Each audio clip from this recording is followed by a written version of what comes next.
Thank you so much, Madam Chair. Good to see all of you.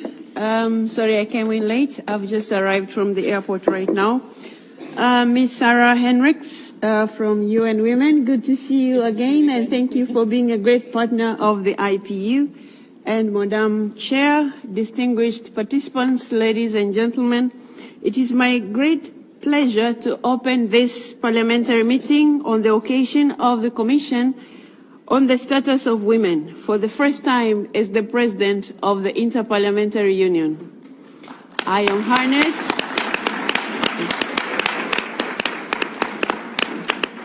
Thank you. I am honored to be here among you alongside UN Women, a key partner of the IPU with whom we share the common objective of advancing women's empowerment on gender equality. Welcome you all. It is encouraging to witness such a level of engagement from our global community of parliamentarians gathered here to raise the voice of parliaments in the deliberations of the Commission for the Status of Women. It is only by working together that we can effectively tackle our shared challenges: inequality, violence, and discrimination against women and girls continue to threaten democracy, sustainable development, and peace. Progress achieved across various fronts is being reversed. It is a moral imperative for us to reaffirm our resolve to advance women's rights and ensure equality for all.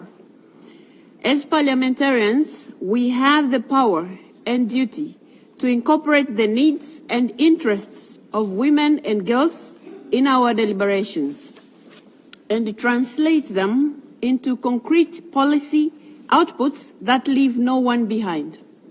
Our current debate serves not only as a platform to address common concerns, but also to inspire and to strengthen our commitment. As we convene on this auspicious occasion, we are compelled to confront a persistent and cross-generational injustice that continues to challenge our societies: the vicious cycle of poverty, particularly its disproportionate impact on women and girls. To understand and address women's poverty, we must first stop considering it as a disease to be cured, but rather the symptom of systematic and structural discrimination, gender inequality, and injustice. We know well now that women are more likely to live in poverty. They are often deprived of accessing quality education, healthcare, social protection, and economic opportunities. Other intersecting forms of discrimination on the basis of race, ethnicity, socioeconomic status, geographic location, and disability add disadvantages that lead to an even harder escape from the cycle of poverty. Dear colleagues, in a woman's world, time runs faster, responsibilities grow larger, and work is paid less, if at all. Women often find themselves mentally and physically depleted, if not abused. They are often trapped in unpaid caregiving responsibilities, largely normalized by patriarchal norms that deny the financial means to make their own choices. It is therefore no surprise that women are found to perform, on average, 2.8 more hours of unpaid care and domestic work per day. This disparity is not just unjust, it is also economically unsustainable and morally indefensible. Moving forward, and if our goal is to reach our 2030 targets on time, we must ensure that poverty is addressed as a human rights issue and that its gender dimensions are addressed through rights-affirming laws and policies and gender-responsive budgets.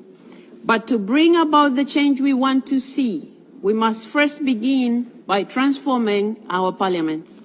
We must transform our institutions into gender-sensitive parliaments so that we are more representative, better adapted, and more efficient.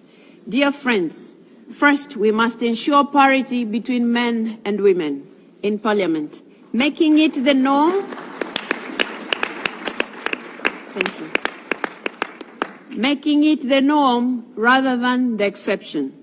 IPU's latest data on women in Parliament shows that progress remains much too slow. Only 26.9% of the parliamentarians today are women. There is a mere 0.4 percentage point increase in a year. As a year ago, only 6 countries have parity or higher percentage of women in their lower or single chamber. Beyond setting a 50-50 target, we need to apply measures that work in this direction sooner rather than later. Quotas and family-friendly policies are key measures to ensure true equality in Parliament. Secondly, we need parliaments that are safe and accessible. IPU studies reveal that across the globe, more than 80% of women members of Parliament are facing gender-based psychological violence, including intimidation, threats of death, rape, beating, or abduction during their parliamentary term. This is unacceptable. This must end now. And our personal and collective commitments are essential in this cause.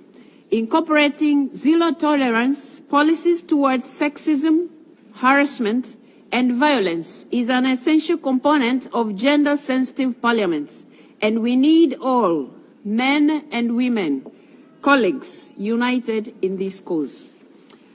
Third, we need to develop a dedicated structures and mechanisms in Parliament so we can advance gender equality legislation, monitor its implementation, and prioritize gender-responsive budgeting and financing.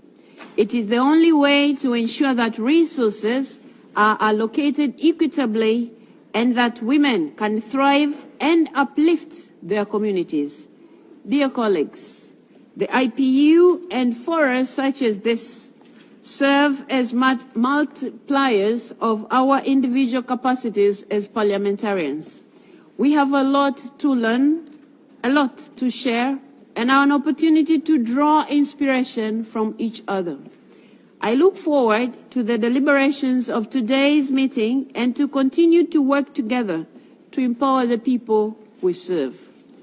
Madam Chair, thank you for the opportunity.